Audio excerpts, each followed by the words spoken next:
Do you ever wonder what's next in your life, if you're on the right path, if all the hard work you've been putting in is for the right reasons? Do you ever go through those moments of contemplation?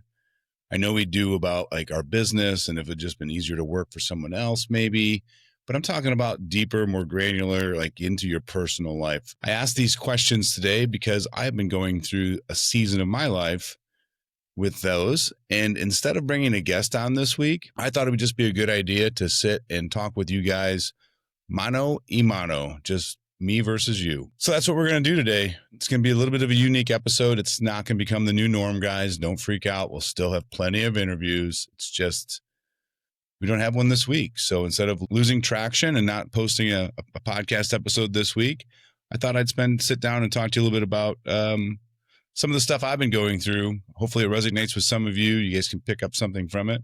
I know I'll learn something from it because whenever you talk about it, you hear it differently than your thoughts. We can go from there. So before we're going to dive into all that, just a quick friendly reminder. Show is brought to you by Skid Steer Nation.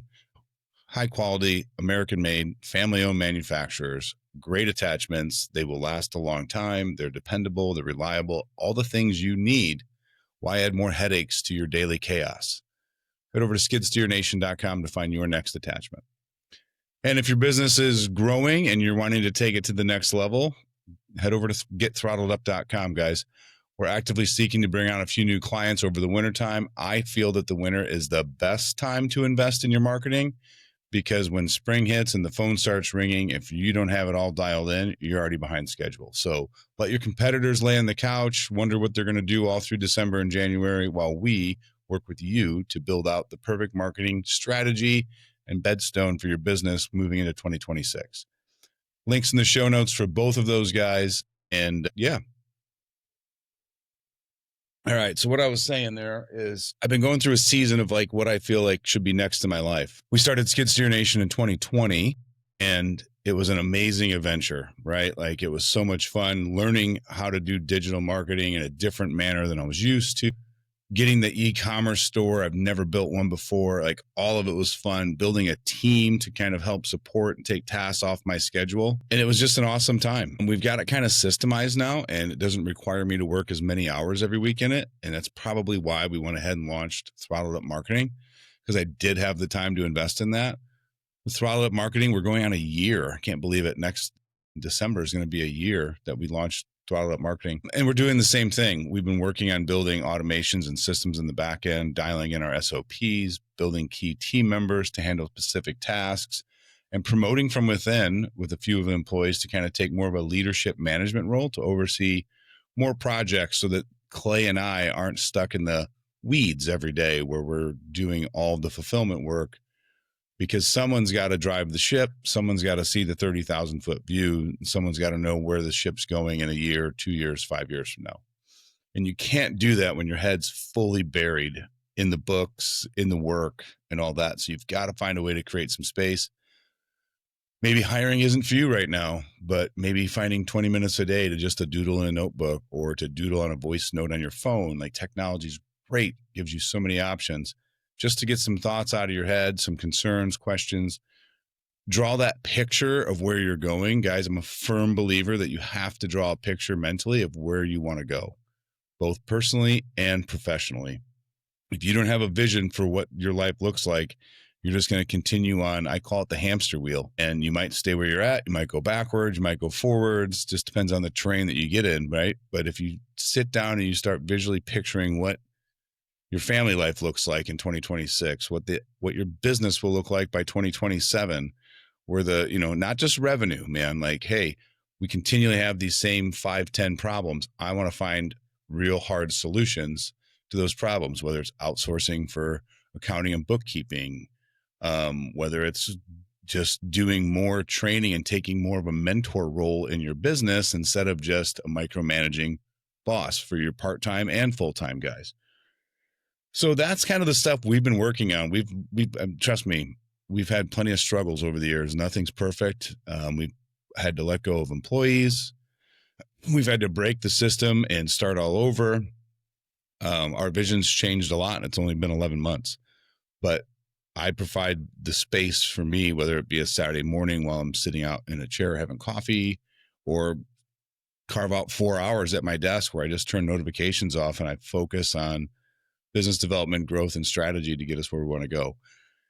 It's very key, guys. I can't stress it enough. It's key to carve out some of that time. It's your responsibility as an owner. You're in charge of your own income and livelihood, your family's livelihood.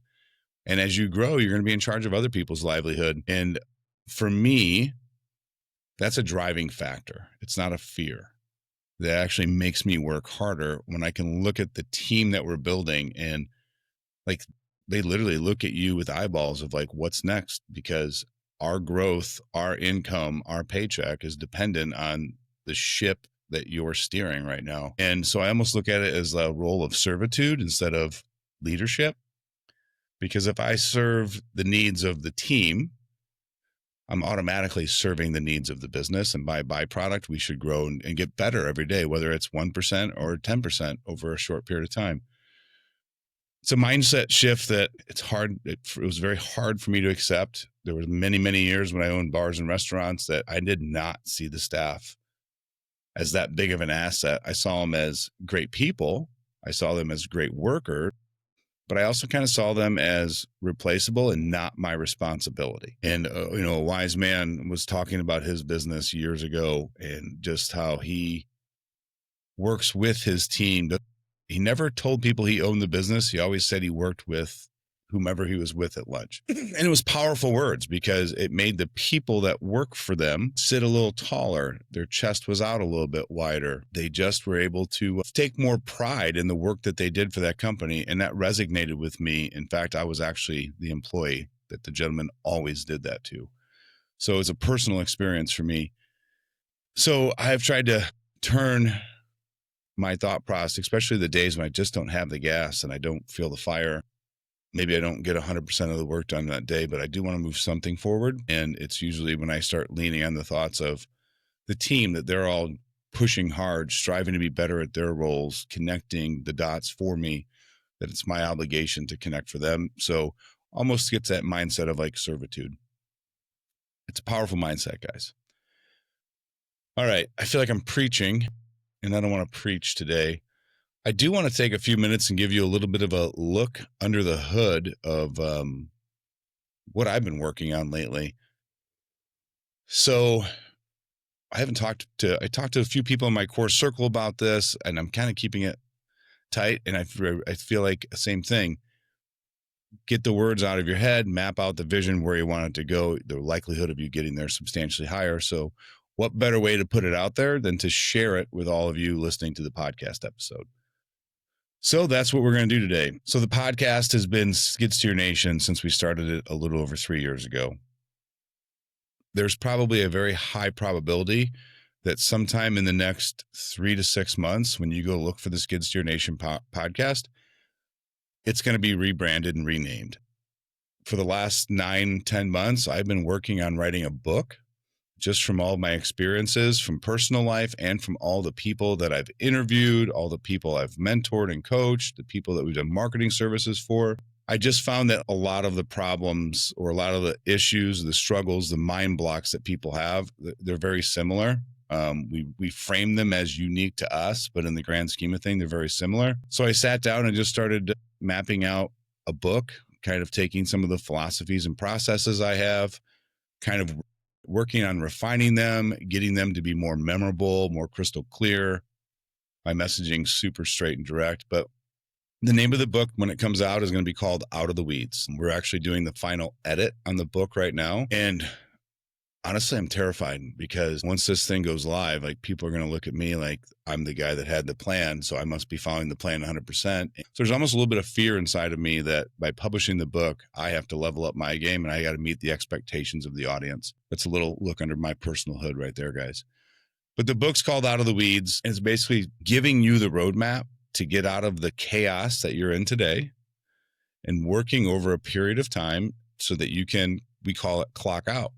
So as an owner of the business, if you're able to leave for a week or a month or leave at noon to go watch kids' sporting events and your team is able to handle problems, not create new problems, if they're able to think on their feet, That's clocking out. And that's the dream of the business. We did not build the business to be an 80-hour-a-week job. And yet many of us run our business with a job with a very high number for overhead.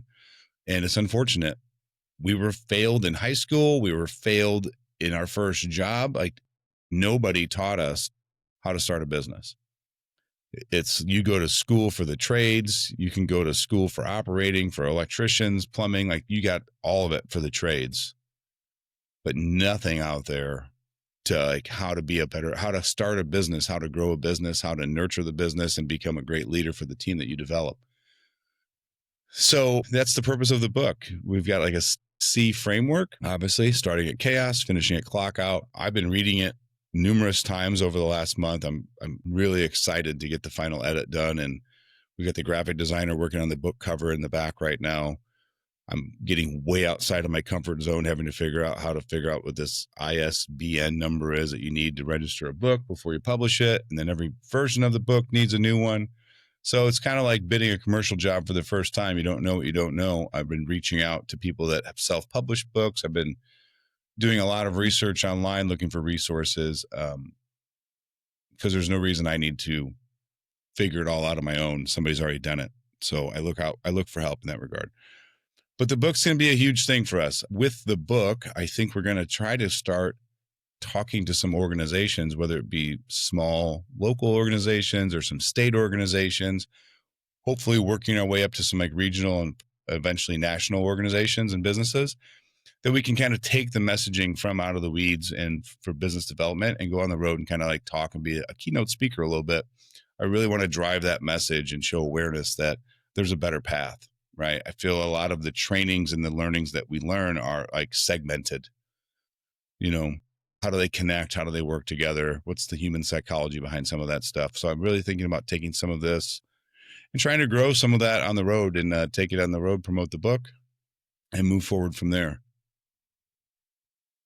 That's the biggest driver that's been moving me right now. There is one other project that we've been working on for 2 years. It's been the best and sometimes the worst experience of my life. It's sucked a bunch of cash, a bunch of time. I can literally visualize the outcome. We just haven't found a way to get it there yet. But I think I've mentioned it maybe briefly here and there. I've been trying to keep it somewhat under wraps, but we've been developing a software called Toolbox.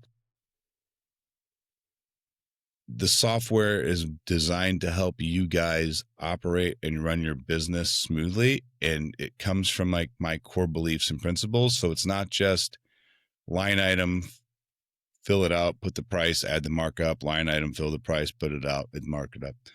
We want to make it run more intuitively with your business. We're working on scheduling components where you can drag and drop things, rearrange jobs that will remind you what customers need to be notified because of the movement, be your base CRM for your clients. But more importantly, that we're taking away with the technology today, guys, we're finding a way to like incorporate some of this AI stuff so that you can literally take rough, unpolished English, your field notes from a walk, whatever it is, and the software will actually help you craft that into a well-written professional estimate in minutes. It's not the end-all be-all for all business owners. I don't know if you're doing $1 million commercial project, if it's the right software for you, but for a lot of the guys out there that are running small, light commercial projects on occasion or part of the time and still doing a lot of residential work, the software is going to be amazing for that.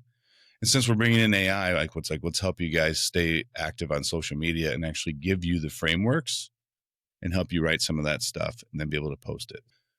The software is cool for us. It's going to take a little bit more money to get it done. I don't know if I'm willing to invest all of my own into it. I was learned a long time ago, find a way to make money with other people's money.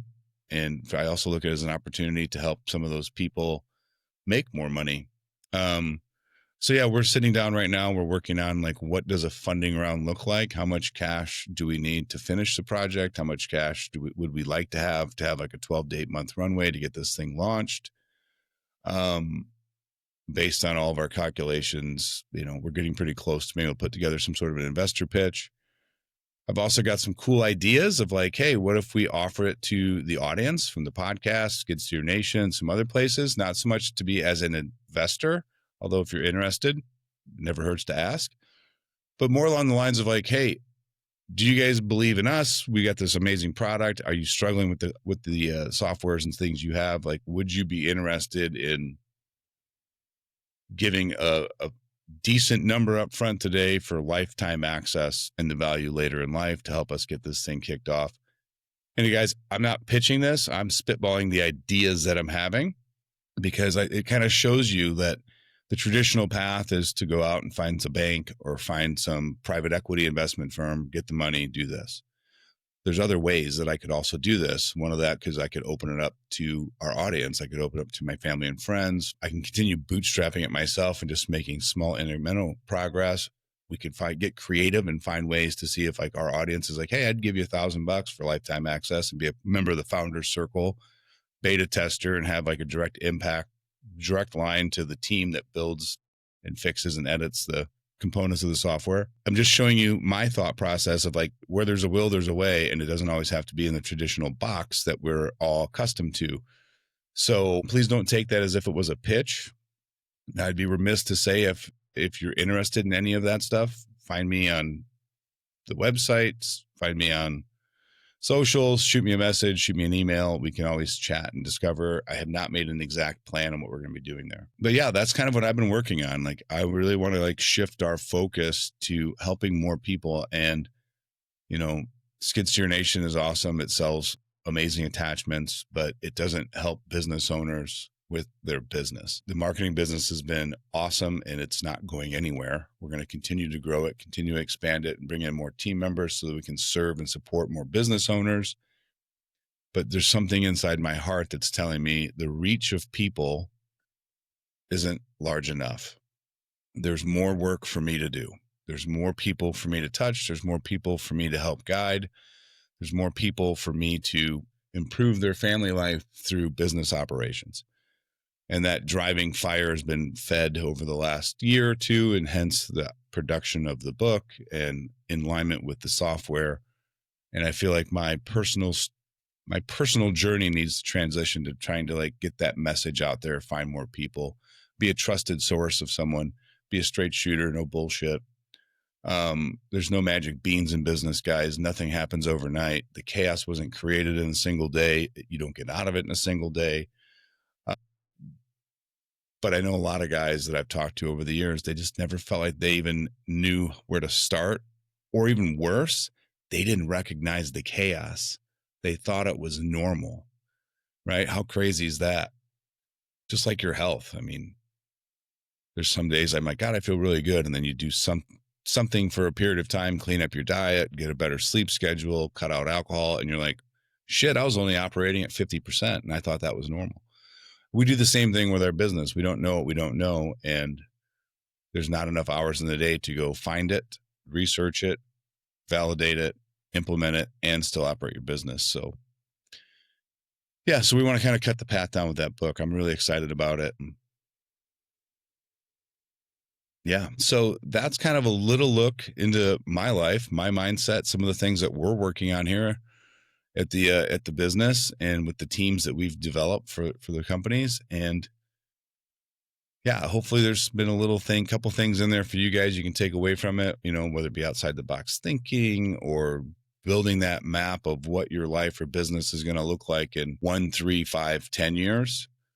I personally recommend go 10 years out, dream with no limits. Like, what do you truly desire? What's your passion in life? And write that vision, because then you can literally work backwards in order to have that vision. Where do I need to be in 5 years?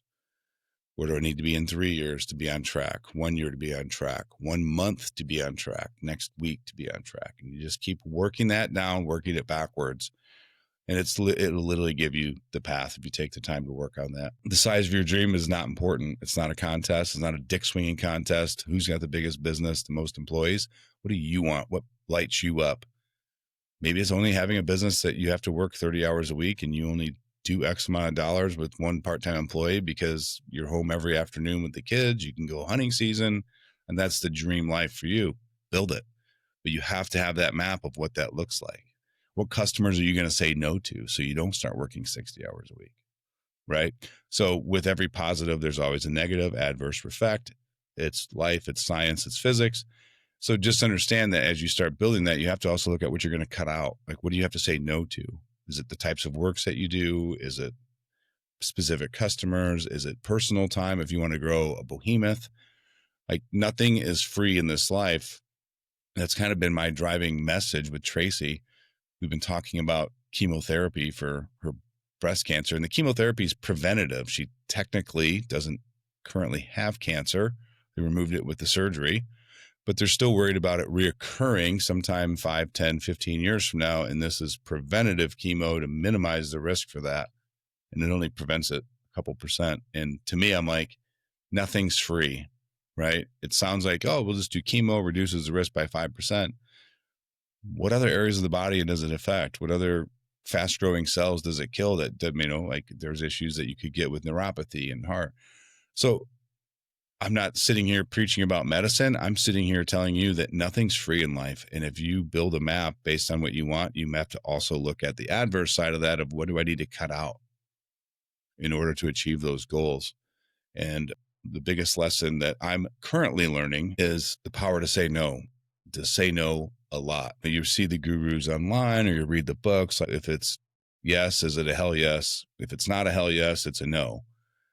Well, that sounds amazing in theory, but it's not always practical and actual in the real world that I'm finding, right? Sometimes like a yes is just a yes because it needs to be done. But I'm also finding that no is extremely powerful, whether it be in my personal life or my business. We get asked for conversations and messages quite oftenly. And I'm just like, I can't take another hour or two out of my day to talk to you. I wish I could, but we only have so many hours in a day. And if I did that for everyone, then I'm not getting any work done. So while it pains me or it hurts you to say no to have some of these conversations with these people, I also have to respect that I've got a team that I'm supporting, growing, living off of me. And if back to the whole serving, I have to serve them in order to keep moving forward because they're supporting me with their work and efforts. But just a reminder, nothing is free in this life, man. And that's awesome. Earth's the best school on the planet. We're here to learn. We're here to grow. We're here to assess issues, problems, failures, pivot, and move forward. Yeah. So I know this is a shorter than normal episode. I know it was just me talking. I just didn't want to lose traction with getting the episodes out on Wednesdays. So this is what we kind of came up with. I think it's kind of cool. This has been amazing for me to have to spend time to reflect and look and figure out what I want to talk to you about with. It was creating that space to like look backwards, where we came from, what we're working on, what the growth has been. We constantly move the goalpost before we reach it. I want to do 500,000 in revenue, $1 million in revenue. You get to 450 and you're like, can we get to 600? Like you didn't even celebrate the 500. We're all guilty of that, myself included. So, preparing for this conversation with all of you, it was amazing because it made me really sit down and assess the last year and a half, last 3 years, last 5 years with Skid Steer Nation. And I didn't write a bunch of it down. I didn't journal for hours. I just sat with it and made space where those were my thoughts. I wasn't distracted by social media, phone calls, kids. And I was just like, wow, this is where we're at. This is where we came from, where we're going. And yeah, it gives me some more vision and clarity. So look backwards a little bit too, guys. Pat yourself on the back. Not everybody's wired to own a business and do what you're doing. You took the risk. Hopefully we all gain the reward from that risk, but you have to be your own cheerleader too. And find a few minutes here and there from time to time to look back, celebrate the small wins. Baseball doesn't always get one with home runs. It feels like it does today, but it used to be small ball. Hitting those singles, those doubles, pat yourself on the back. It could be as small as the employee didn't call me for XYZ issue this time, and he's called me the last 17 times. That means you did a good job mentoring and coaching. Pat yourself on the back. All right, team, crew, nation, whomever you are, I love you, respect you. Thank you, all of you, for being a part of our growth. Tuning into the podcast on a continuous basis. It's amazing. I am grateful for all of you. We'll be back with a traditional interview next week. So thanks for your time. We'll talk to you soon.